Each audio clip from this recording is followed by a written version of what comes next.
time now to review headlines on today's newspapers with Ombudsman of This Day and Arise Media Group and This Day Newspaper Limited's Group Executive Director, Kayode Komolafe. Good morning, KK. Good morning, Abby. Good morning, KK. Good morning, Steve. Thanks. Good to see you again for the Sunday Tonic.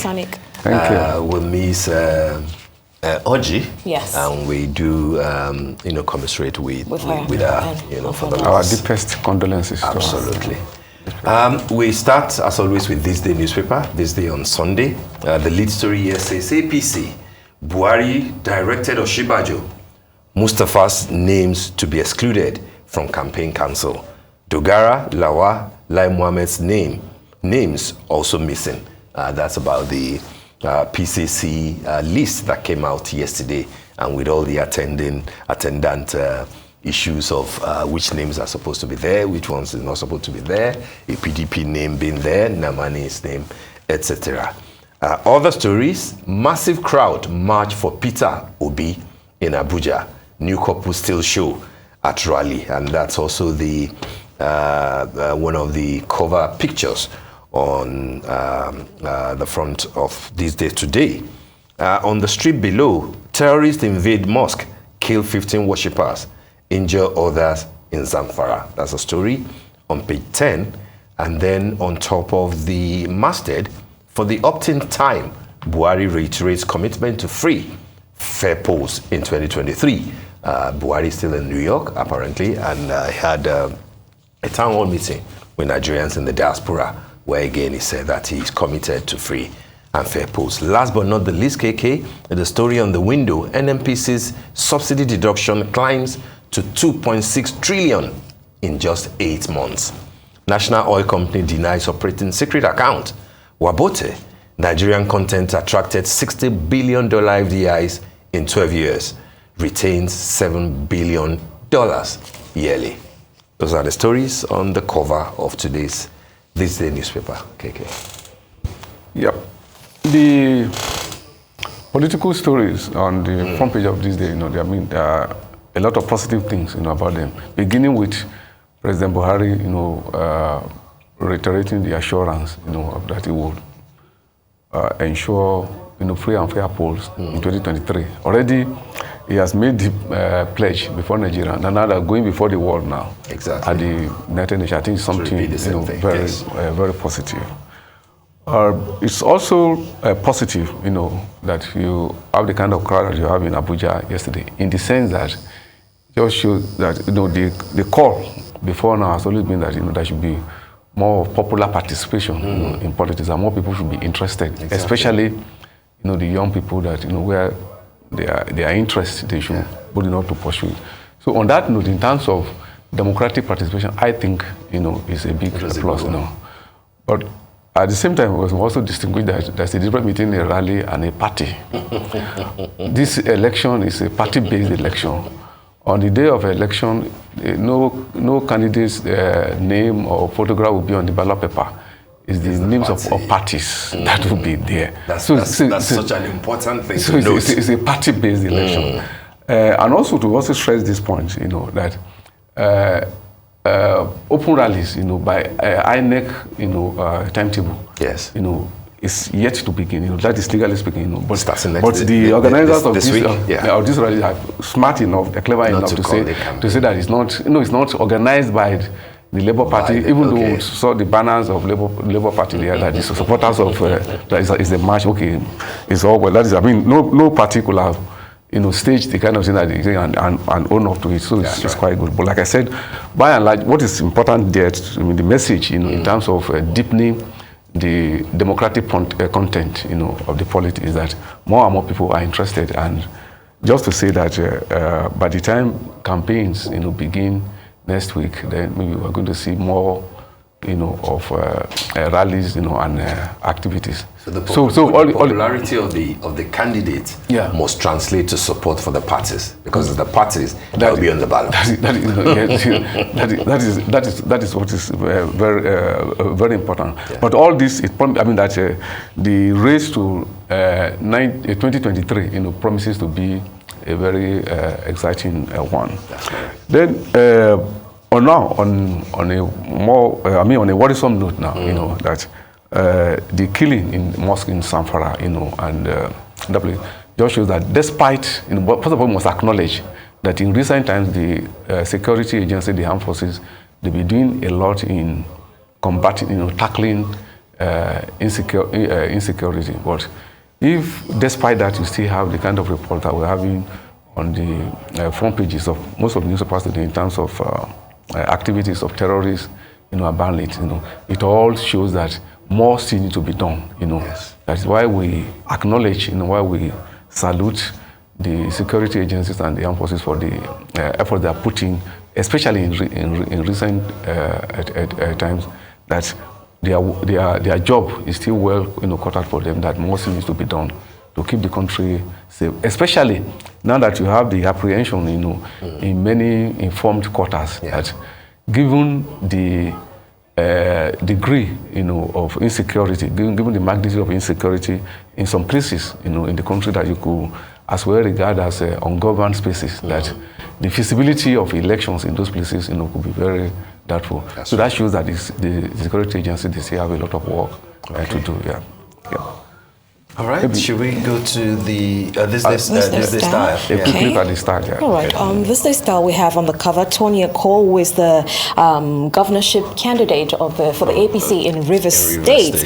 Of course, haven't gotten into it yet, but I'm sure this is probably going to be quite a lot of. It will have successful a lot of businessman going into politics. Absolutely. I would imagine. Yeah. I mean, I'm sure that will be the focus. Should we go to the Sunday Punch? Yeah. Okay. The lead story, which is quite a banner one. Amid dwindling revenue, governors retain thousands as advisors, assistants, others. Ayade employs 38,000 aides. Okowa Matawale keep 3,000. Jiri 2,000. States borrow 820 billion naira in 6 months. Debt hits 5.28 trillion naira. Houses of Assembly must act. Reckless appointments hurting economy. That's according to economists. That's a major investigative thing by the Sunday Punch beginning from page 3 of the paper up till page 7. Amid dwindling revenue, governors retain thousands as advisors and assistants. There are other interesting stories there. APC Tinubu begin campaign Wednesday. Assemble 422 member team, which is the lead that we saw in this day. And Buhari says, "I'm privileged to be Nigeria's president," says Buhari, and I think that's part of what he said in New York. In winding down, he's saying that it's been a good thing. I mean, who wouldn't say that if you've been the president of Nigeria, if you've had the privilege of being the president of Nigeria twice, first as head of state and then as the president. And then in Ogun State, Alliance, Adebutu promises Amusun Group 7 commissioners, others. That's on page 34 of the Sunday Punch. Nigeria lost 500 consultants to brain drain. Makojola, MD Khan, president. And then toxic chemicals pollute rivers, threaten livelihoods in Oyo community. Those are the key stories. Sunday Punch. Yes, in the Sunday Punch. KK, if you like to treat one or two of them very quickly. Yes. Yes, I agree with you, Steve. The lead story of Punch is a very important one. It's a well-done job in terms of the investigation that has gone, that has evidently gone into it. And again, it's symptomatic, of the crisis of governance that we're having, at a time when the resources, of the states are becoming leaner. That's the time that the governors have gone on the binge of appointing, assistants and making points, and particularly to also draw up, also to use this story, to illustrate one point. There's always been this misnomer, that the problem of state government is the wage bill, especially when workers, talk of minimum wage, talk of wage review, Now, the expenses on these political appointees, these jobbers, more or less, you cannot, classify that as part, of the regular wage bill, of the state, the money you used to pay these people, will not go, will not be classified as part of the wage bill that you used to pay civil servants, So when people are talking of a huge wage bill, you need to retrench, then you should remember, the fact that, just talking about civil servants. I mean that is very. That is very important because all these will be appointed by the governors. Yes. Their tenure will end. With the tenure of the governor. Wonder what Ayade, in a small state like a Cross River is doing with 35,000. That is different from a man who got enlisted into the state civil service.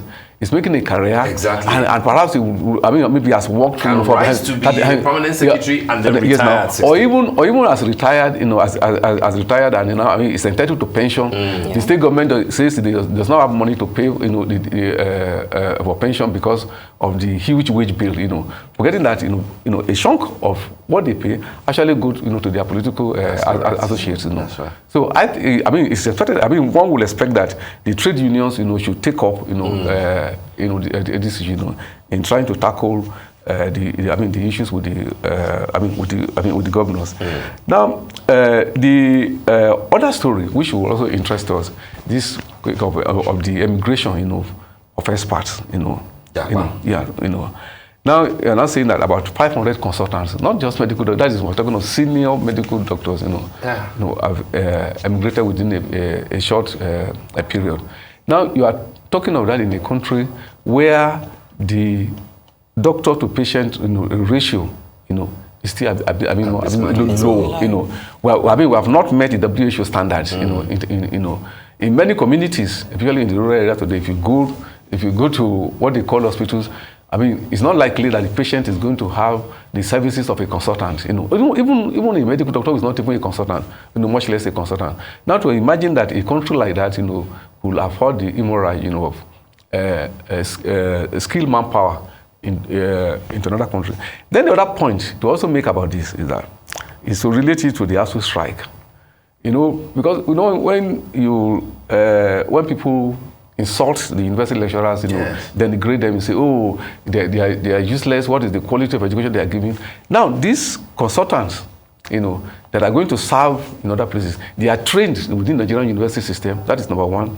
Number two, these people, they are trained, that is, they are still beneficiaries, of the public funding of the university. That's correct. Which we say is not enough. It's not enough, yeah. I say public funding of the university in the sense that these people, when in the medical school, they didn't pay for tuition. Whereas in the countries where they are going to serve, if they have to go there maybe to improve their skill, go for more courses in their profession, they will pay. For instance, if you are a medical doctor in Nigeria, you go to Britain and you want to have higher, more degrees. Of course, unlike in Nigeria where you had your education tuition free, you are not going to have it tuition free in the US or in Britain. So these contradictions, are some of the things that we really need to tackle. There are serious development issues, that we have. Yeah. Absolutely. Okay, let's look at Sunday Vanguard. Sunday Vanguard. We have here why Osinbajo is missing from Tinubu Shetima campaign team. Right under that, we have council hits Pa Ayo Adebanjo over support for Peter Obi. We also have Muslim ticket, inside story of Tinubu's meeting with northern clerics. But let's move a little bit.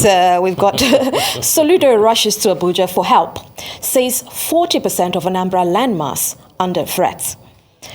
Right under that, while we're still talking about, the brain drain and all that, let's also look at another issue of hundreds of Nigerians rot in Saudi prisons over hard drug allegations. Allegations being the keywords here, but let's look at that too.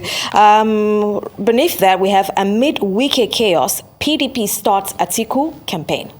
Wike chaos. Wike again. And corruption has dwarfed growth in Africa.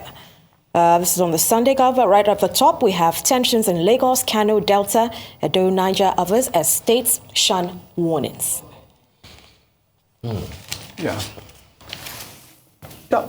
The story that interests me most there is the mission of Governor Soludo to Abuja. Yes, talking about 40% of the landmass of a state is under threat.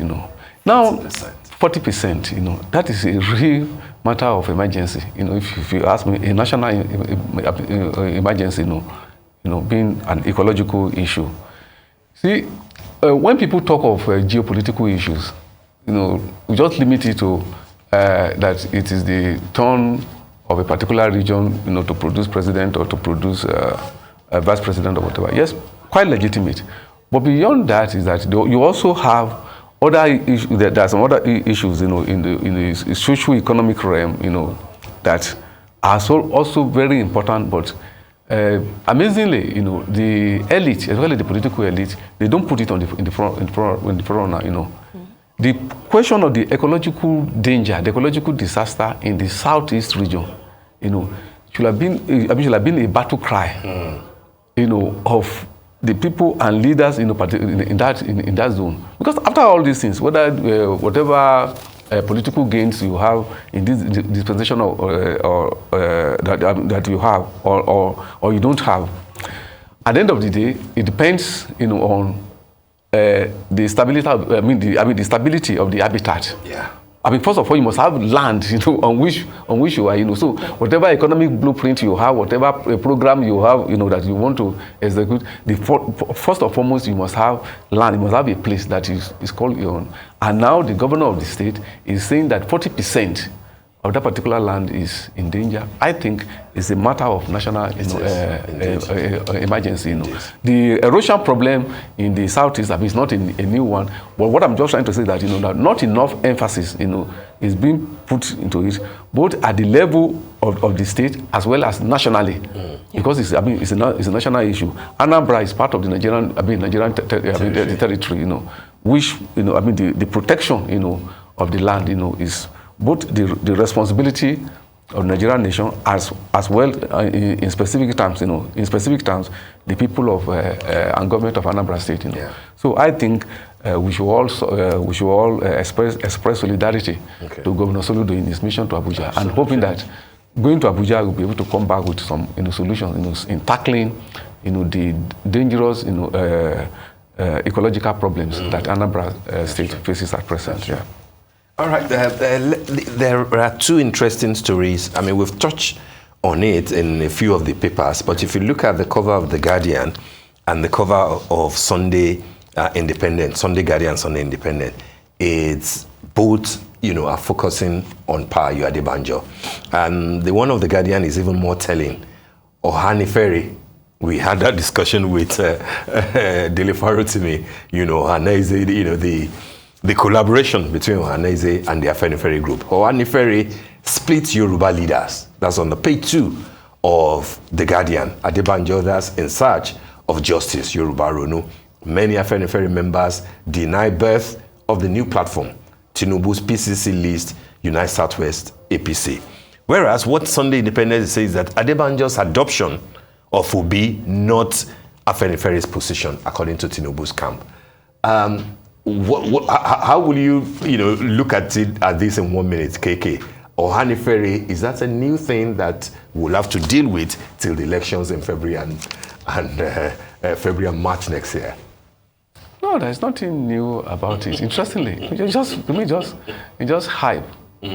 Yes, that this social, what they call socio-political, socio-cultural, socio-political organization, whatever the taxonomy, is. They're not new. Especially since 1999, they've been adopting candidates. That's one thing you must consider. Openly, it's not surreptitiously, They've been adopting candidates, and it is within their legitimate, right, since they are not political parties, to adopt candidates, It's also within their legitimate, that they speak for their respective. So I don't think it should generate, so much fire. For instance, in 2019, yes, it was very interesting. The very day that Buhari was in Anambra, to commission the Zik mausoleum, that is to honor the memory of the first president of Nigeria. Meanwhile, that mausoleum, the building of it started during Abacha's time. That's true. All the 16 years of PDP, it was never completed. It was Buhari that came to complete it. Interesting, it was the very day that must be commissioned at Ohaneze, that speaks for the Igbo land, but somewhere also in the east, adopting Vice President Atiku Abubakar as the candidate of PDP. So also in the last election, Afenifere also supported. So on the Afenifere note, we want to thank you very much.